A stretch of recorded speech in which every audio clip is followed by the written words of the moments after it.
Hello and welcome to another episode of Buyer Backlog, the series where I more or less just kind of talk and tell you whether a game is buying right off release or if it is worthy of nothing more than being shoved into your backlog like tons of other games like myself am currently doing.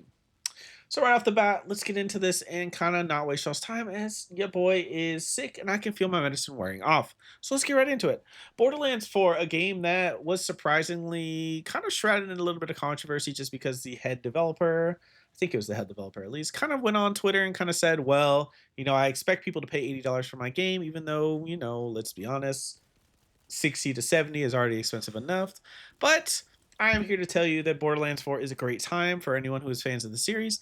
And honestly, I think that a lot of people that maybe didn't play Borderlands 3 or anything in between Borderlands 2 and now will be pleasantly happy with what they have to offer here.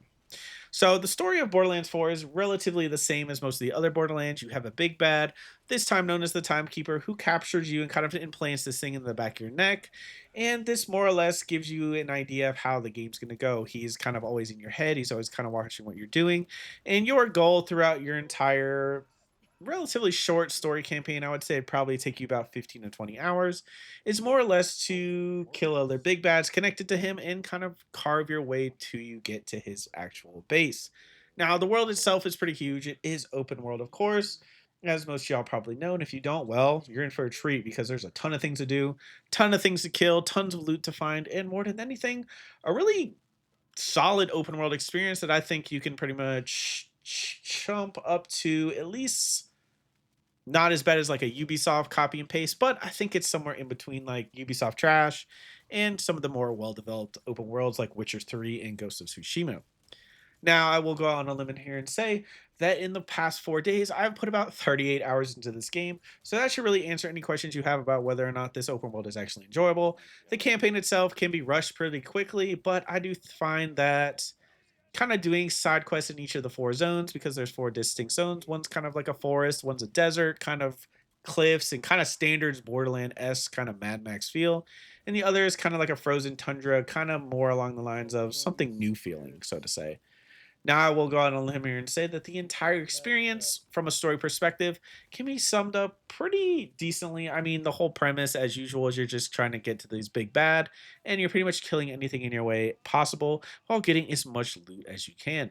Now, this isn't to say it's a bad thing, because let's be honest, most of us aren't playing a Borderlands games for the kind of story, and I think it has just enough quirks and kind of funny aspects to it that make it feel like a Borderlands game while also kind of feeling like it's not trying too hard. You have some people that return that I don't want to spoil just for the sake of, keeping it a surprise. But of course, Claptrap is back because he's been seeing the trailers. Because what are we going to do without our resident annoying robot? As someone who was a huge fan of Borderlands 1 and 2, from a story perspective, I felt like it did a pretty good job. I mean, I wasn't disappointed. It always pushes you forward. You're always going to a new zone. You're always killing the next big bad. And by the time you get to the end, there's plenty of things for you to do. Hit max level, go farm to your heart's content, and do all these other things that feel like a Borderlands game. It very much feels in league with Borderlands 2, and honestly, I can't see a world where a lot of fans of the original two games, like as I said, I have not played three because I heard it wasn't as good as two. But as someone who really loved Borderlands 1 and Borderlands 2, this honestly felt like a pretty great representation of what Borderlands was when at least I was growing up. And I really have nothing bad to say about the game as a whole. Now, from a gameplay perspective, this game, as I'm sure most of you know, with its 6 billion weapon combinations, or I think it's 36 billion weapon combinations. But either way, millions and millions of weapon possibilities, billions on end, of course. And that at the core of the Borderlands experience is definitely there. And I think they did a very good job from a gameplay perspective. Each of the four different people you can play as each feel distinct in their own right. You have a siren, you have a tanky boy, you have a person that has turrets. And then, of course, you have one that's called a gravatar, which I would consider probably the strongest class and will probably be nerfed in the near future. But for many of you that are probably watching this video and haven't jumped in, just know every class feels good in its own right. I played the tanky boy. He has kind of shields and all these other cool kind of like Viking-esque sort of things. He felt super good. And the two other people I played with had no complaints about their classes. Everyone seemed to be having fun, and I don't see a world where your playstyle that you want to kind of go to, because I know everybody loves Siren, The playstyle that you want is pretty much there for you to experience, and everyone feels good. To add to the gameplay aspects of you having these four people to choose from, when we actually talk about the world before, I didn't mention, but the navigation of the world itself feels very smooth. You can double jump, you can hover, you get a vehicle pretty early in the game. I think it's your second area, so probably about 4 to 6 hours in. So navigating this big open world and kind of running around and doing all these side quests and kind of killing things in between you and your goal of getting to the timekeeper, it all feels really good. And honestly, I feel like the group that I had, I played with the same group the entire way through, all the way up till level 50 in my 40 hours. And then we did all the volts, of course, but everything felt pretty entertaining. Rarely did we find a side quest where something felt repetitive. Now, I know that's kind of hard to do because the open world is honestly huge with the four zones you have access to. But I mean, as with most Borderlands games, especially the first two, the side quests are kind of what make it an experience. And I do think that most people are in for a treat when it comes to actually playing this game and kind of seeing it from a Borderlands perspective. So now that we've talked about the navigation and the classes, when we get into the actual gunplay, there's so many options as far as guns. And though some of them can feel very like copy and paste it as like, oh, this single tier or this low tier looks the same as the high tier. I honestly think that's to be expected in a game like this. Like the whole billions of weapon combinations thing that they sold this game on is very true. And honestly, I have no complaints as far as the weapon variety. Sniper rifles, SMGs, assault rifles, shotguns, rocket launchers, Gatling guns, grenades, throwing knives, everything you could ever want on top of the very specific abilities that each of these different kind of heroes has. I guess you wouldn't call them heroes, of course, they're vault hunters. But each one feels unique, and within each kind of subset of weapons, each one has their own bonuses, each one has their own things that they excel at. And it kind of almost feels like a game that encourages you to kind of think outside the box almost.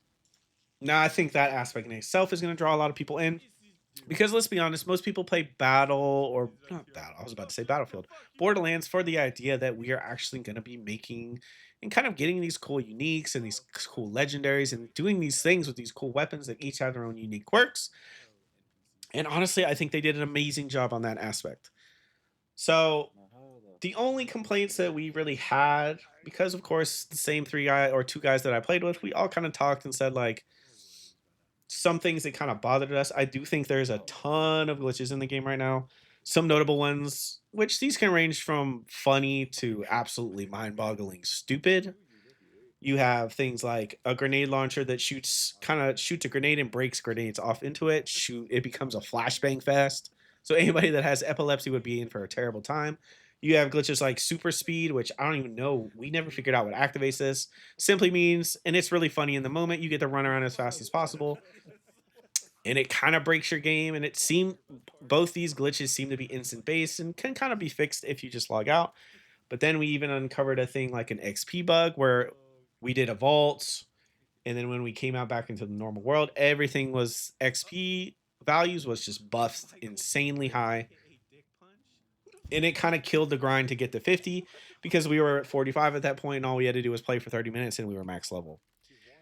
So there's a ton of bugs in this game that kind of make it feel like it needs a little bit of work.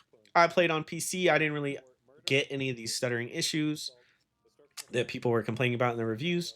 But I mean, as with most AAA releases, there are some things that happen in these kind of big releases. And I mean, hey, some things kind of happen. The bugs that we experienced, like I said, weren't game breaking bugs. They were more funny bugs. But one of my buddies did have a huge problem with him dropping or crashing every 30 minutes until the patch was released on Saturday morning. Now, of course, is this a game breaker to some people? Like me, I had no issue, so it wasn't a game breaker to me. But I think he was just getting frustrated with the fact that we'd be in the middle of a boss fight or something and we'd crash. So, something to think about. I don't know if it runs better on console or if it runs worse on PC or so on and so forth. Hey, I'm not going to judge either way. I played on PC. My experience was pretty much flawless. And yeah, I mean, my buddy had problems, but it is what it is. So when we tie all this together, we have a really kind of basic Borderlands story with the typical big bad that you're kind of chasing throughout the world and kind of doing what you need to do to get to him. That's cool. Though I don't think he was as memorable as, say, Handsome Jack or some of the other past kind of bosses. I do think he felt pretty appropriate in the world, and his motives in the end did feel somewhat, hmm, I mean, justifiable is probably not the word to use, but his motives did make sense. They weren't just stupid motives that didn't make any sense. So story is pretty okay. You're looking about 10 to 15 hours to beat if you just strictly do the story, but I would highly recommend you do some side quests in each area. Go find the vaults, go do the other things around the map. I mean, this is a Borderlands game. We are vault hunters. We are trying to find the vaults at the end of the day. We're not just going to run around and do nothing and just do the story. The whole point is we're getting new weapons, new junk to play with essentially. When we talk about the gameplay, I do think the four characters you have at your disposal right now, which who knows, they might add some more in the future, are pretty fun to play as far as I could tell. Each one feels unique in its own right, and honestly, I'd have no complaints as far as the character that I played. He felt like I could either be as defensive or as offensive as I wanted, and I think it added to the whole idea that this is kind of like a this Borderlands feels more like you can build your character as you see fit. You're not really locked into one singular track, which, let's be honest, nowadays, adding some RPG elements like that really makes the game feel honestly really good. When we talk about the world, like I said, you have four distinct zones. Each one feels pretty unique. They're filled with things to do. I mean, like I said, do not neglect the world. It is totally in your favor to do what you need to do and kind of explore and kind of go do these things that make the game holy, as so to say. So when we talk about the story is good, the world is expansive and filled with things to do. The characters are pretty inventive, and though some can feel super overpowered and some can feel kind of like my character felt kind of At the same time, I think that can be balanced in the past. Or in the future. We're only 4 days in, so a couple patches later, everybody will probably be a good spot.